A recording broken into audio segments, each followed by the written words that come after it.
What's good, ladies and gentlemen? Welcome back to another episode for the nitty gritty. Everything so saucy when it comes to professional wrestling. I'm your host, DaVon, as I will be covering TNA Under Siege, which is a follow-up pay-per-view from 2 weeks that had transpired from last Friday. But pretty much everything wasn't hitting all cylinders as the system continued to keep their winning momentum going, as it continued to run red shot and pretty much controlling all of TNA, as well as Matt Hardy is making his move to try to get into the number one contender spot, as he was teaming up with Mike Bailey along with Trent Seven to go to battle with the system.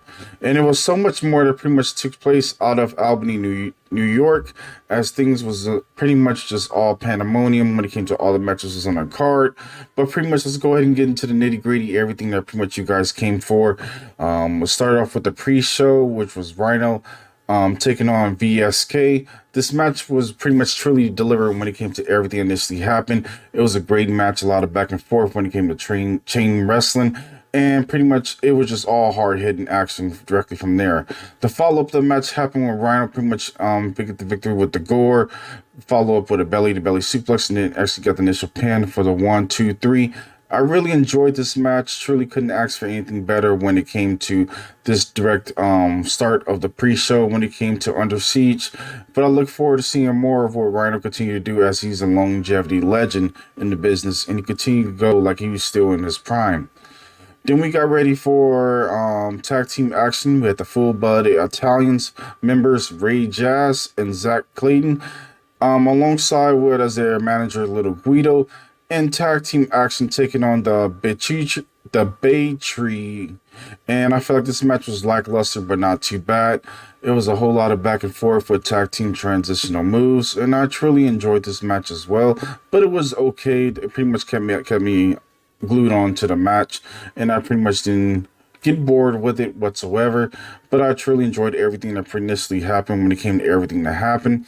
The conclusion of this match happened when the FBI hit the finisher neckbreaker from Clayton, followed up with a flying elbow drop from Jazz, and then Clayton picked up the victory for the 1, 2, 3 from there. But pretty much, I highly recommend for you guys to check out this tag team match if you are a fan of TNA. It was a great tag team action. It was lackluster though, from my own point of view, for a little sluggish, but it was pretty decent for a tag team action. Then, of course, the commentary team notified us that the lineup for Shuffle had, due to Alexander Heimerstern not medically cleared to compete as far as they can tell, and that is not a part of the storyline. It's basically a situation that happened within the past couple of days or last week.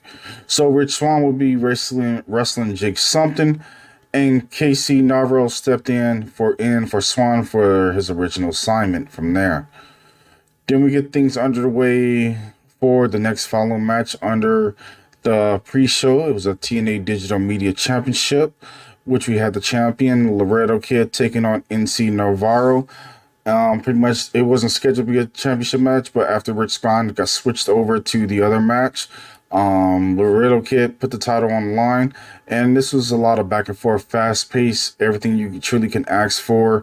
The nice high spots, the nice cruiserweight action. I feel like it was an X Division match when it came to everything that initially happened. Man, I truly enjoyed all the high spots and then everything under the sun when it came to this direct match. The conclusion of this match happened where Laredo Kid getting to the victory when he wasted no time for turnbuckle doing the Eddie Guerrero shimmy, and then Laredo hit a spring off the top rope, Laredo fly for the 1, 2, 3. So this match was pretty decent. I felt Laredo needs to get a little step up when it comes to getting into the X Division. I feel like he will be a great addition to the X Division for that title. But I don't know what they're doing initially with the TNA Digital Media Championship. I feel like it's just a filler title that's just there. But I feel like they need to name it or brand it the TNA Television Championship, so it gives more shine, a little bit more prestige to it, and so more you get a little bit more of love when it comes to that actual championship from there. Then we get ready for TNA Under Siege as they pretty much hype the show as everything gets folded up and everything gets underway. The commentary team pretty much hypes up everything when it comes to TNA Under Siege, and you truly got a great show when it came to everything that initially happened from there. Then we got ready for the official first card match of the night. It was tag team action as Josh Alexander and Eric Young took on Frankie Kazarian and Steve Maclin. The story was EY raring to go against to put his hands on Cass, and pretty much they still had a standing feud. But things took a nice twist and turn when it came to Maclin being involved as well. And then things just broke down when it came to Josh Alexander being the assistant hand for Eric Young in this tag team match. It was a lot of back and forth. I feel like original TNA tag team match has so many different things and pieces really were going about this match, and you truly know you got everything that came about it. And there was a lot of back and forth, chain wrestling, everything you can truly ask for when it came to tag team action. But things initially broke down as Maclin came in for the save, but he was actually kicked Kazarian on a friendly fire. Then Alexander cleared the ring of Maclin and a young Planet Cass with the pile driver for the 1, 2, 3.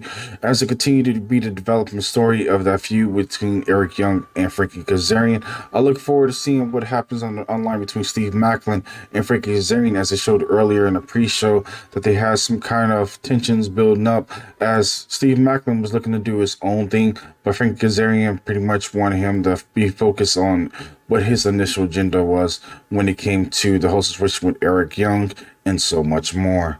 But pretty much it was decent. Couldn't ask for anything better with the tag team action. Eric Young still continues to be an outstanding wrestler when it comes to being with his longevity as being a TNA original. Same when it comes to Frankie Kazarian. And then Josh Alexander continues to be on his own when it comes to the situation. But I don't know what they're continuing to do with Josh Alexander. I feel like he needs to get back in the World Heavyweight Championship division, or basically get right back there as being a number contender to face Moose. But we shall see how things initially unfold when it comes to all these players being involved and the storylines continue to be developed, especially with Frankie Kazarian and Steve Maclin having their little tensions. And then Eric Young maybe hopefully finally finishing off this beef with Frankie Kazarian as he's looking to go out into his own adventures. Then we get ready for our women's singles action. We have Ash by Elegance taking on Havok. This was a comedy match, but it was pretty decent back and forth action. Rosemary was a manager for Havok, and you got everything when it came to initially everything that pretty much happened from there. Ash wore a garlic necklace to the ring, pretty much acting like they were vampires, and this kind of situation was kind of funny, but at the same time it was kind of like mid when it came to that situation. But pretty much Havok controlled majority of this match, with her dominance being a big woman in the square circle. But pretty much you got your whole entire thing as pretty much the ending when the concierge distracted Havok as Ash swooped her up underneath to powerbomb Havok off the turnbuckle, and Rosemary drank the holy water and chased the concierge to the back. Havok regrouped for the suplex, but Ash by Elegance pretty much choked Havok with the garlic necklace and whacked a few chair shots to the back and landed a Swann dive and cleared with her close DDT off the ramp. And she pretty much picked the victory for the 1, 2, 3. Then we have one of my favorites in TNA wrestling, Joe Hendry. He was in action against Zachary Wentz. This was a decent match. But I also enjoyed Joe Hendry's entrance and all his little videos, even though they're silly. But I enjoyed every single little minute when it comes to Joe Hendry, when it comes to everything he has been doing. If you're not a big Joe Hendry fan, I don't know what to tell you guys, but I'm a big time Joe Hendry fan. But pretty much the conclusion of the match was a lot of, as well, back and forth wrestling. You got everything you got out of it. Zachary pretty much controlled the majority of the match when it came to working on throughout the match, and of course he had a great athleticism when it came to everything that he was presenting for himself. But then Wentz mocked as well Joe Hendry's entrance, which got him distracted, but Hendry fired up and hit him with the standing ovation slam for the 1, 2, 3 to pick up the initial victory, as Joe Hendry continued to have his outstanding issues when it comes to everything that's going on with his beef with Swann, as well as you already know when it comes to AJ Francis. But of course that beef continues to be being presented as we continue to push forward within the next coming weeks, as we continue to see how things continue to unfold. Zachary Wentz continue to be a great, outstanding wrestler, as well as being a great, phenomenal talent when it comes to his high all-pro offense and as well as technical wrestling. But I look forward to seeing whatever he does in singles action, as well as he continue to be a high-profile spotlight when it comes to everything that initially happens on his end with the Rascals. Then we got ready for the Knockouts Tag Team Championship, which was Masha Slamovich and Alisha Edwards, the challengers, taking on Jody Threat and Dani Luna. And this match was a lot of back and forth. Couldn't ask for anything better. It was a lot of back and forth, a lot of transitional moves, everything under the sun. And these ladies pretty much was the mid as well when it came to this match, but it was okay for initially what it was.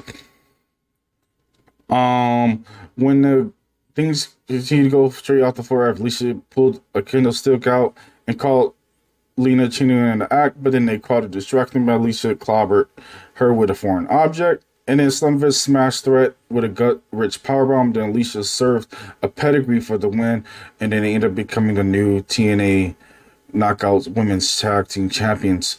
This was a lackluster match, but it was pretty decent for what it was from my own take. It wasn't a sleeper. It could have been a piss break from my own personal opinion, but it was decent for what it was.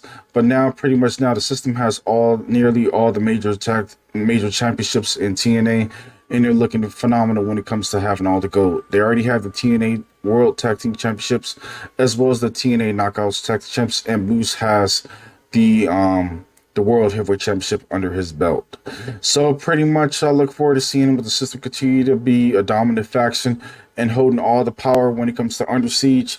And I truly look forward to seeing more things unfold when it comes to the initial breakout, as to seeing what will happen and who will step up to bring down the system as they continue to be a full force, but now they have all the power when it comes to initial championships. Then we get ready for Rich Swann taking on Jake Something.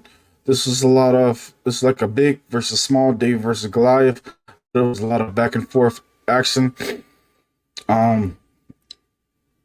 Pretty much Jake Something pretty much was on offense, but Rich Swann gouged the owls when Jake picked up the steam. But AJ Francis added a cheap shot and distractions to help his homie, and then the referee caught Jake's AJ Francis acting a fool, and then something happened. Then Diener entered the stage to give the people a choice.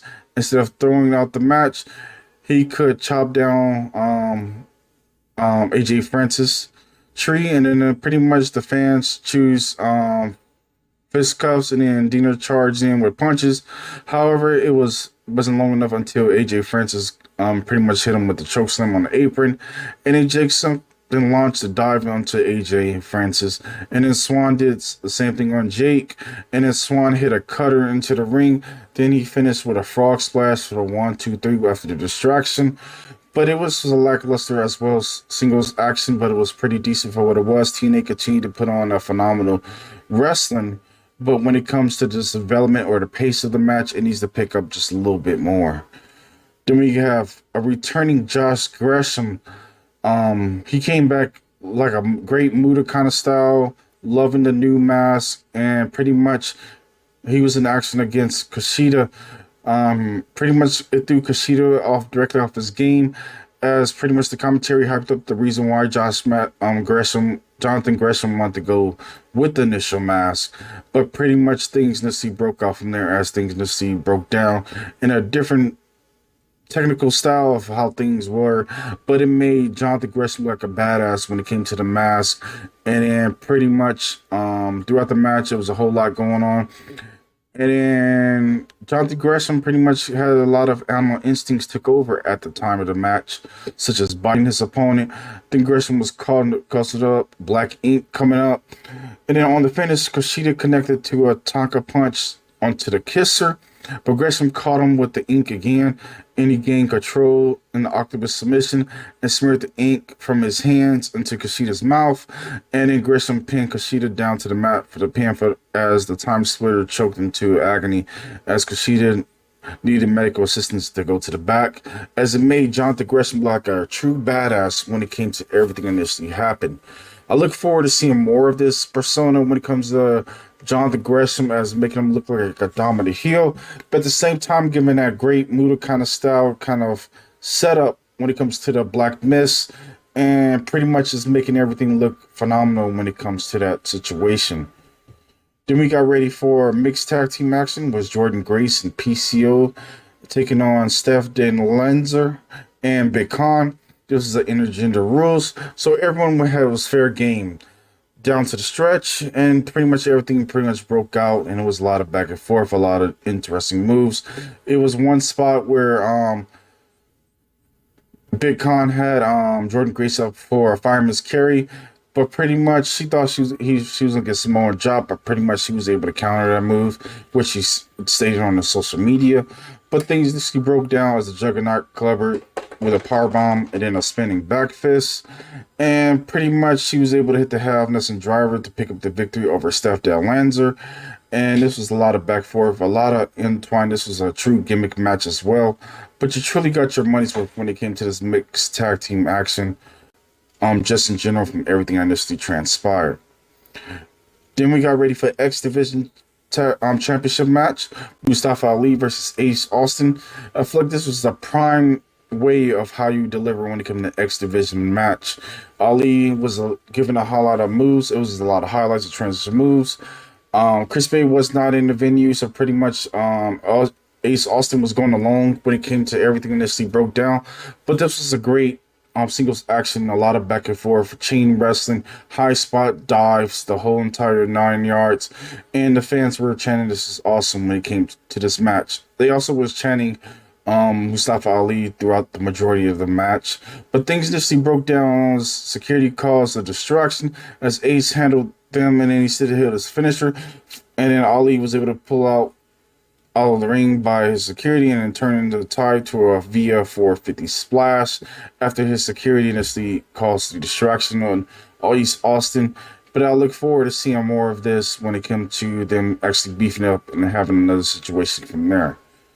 But then we get ready for the main event of the night. It's pretty much the System taking on the House Hardy. It was Moose, Brian Myers, and Eddie Edwards, along with Alisha Edwards, as they were carrying all the gold, heading out to the ring, as they were taking on the House Hardy, which was Matt Hardy, Mike Bailey, and Trent Seven, which were all in Matt Hardy's Broken Hardy gear, which was kind of a nice little throwback from there. The match build-up was the hot tags and everything I was telling. Then he put the whipping on Moose back and forth, and during the cinematic sequence of things that happened, including nice flying leg drop and things, Moose took advantage of everything as well. But then it came down to the wire as the finish came down to Speedball, Mountain, and the tag team champions. Pretty much Trent executed a burning hammer on Eddie, but Alisha interfered on the pinfall save at the 2 count. Then Bailey chased her around the ring, and then Myers picked up the spot with the blind spot roller cutter lariat. And then Trent Seven pretty much was all alone in the ring. Eddie seized the opportunity to hit a backpack stunner, and then Myers landed a flying elbow drop for a 1-2 combo. And then Eddie picked up the pinfall for the 1-2-3 as the System ended up being victorious and closing up the show as being with all the championships. But I pretty much enjoyed the show. It was pretty much, when it came to maybe lackluster, when it came to a C+, but it was decent for what it was when it came to actually being 2 weeks after Rebellion, and you truly got your money's worth when it came to a decent show. But I still feel like it was mid at best when it came to, if you're just a fan of wrestling or a casual fan, it was mid from my own personal opinion. But I look forward to seeing more what transpires this week when it comes to TNA wrestling, and things are pretty much, we're going to be looking nice when it comes to all the high-standing feuds and long-term booking as TNA continues to do their great job when it comes to the development and how they stand out from everybody else in the crowd when it comes to delivering storylines and wrestling just in general. But I'll catch you guys on the next episode. Appreciate you guys coming through. Don't forget to post your comments down below. Like, comment, subscribe. And I'll catch you guys on the next one. Peace.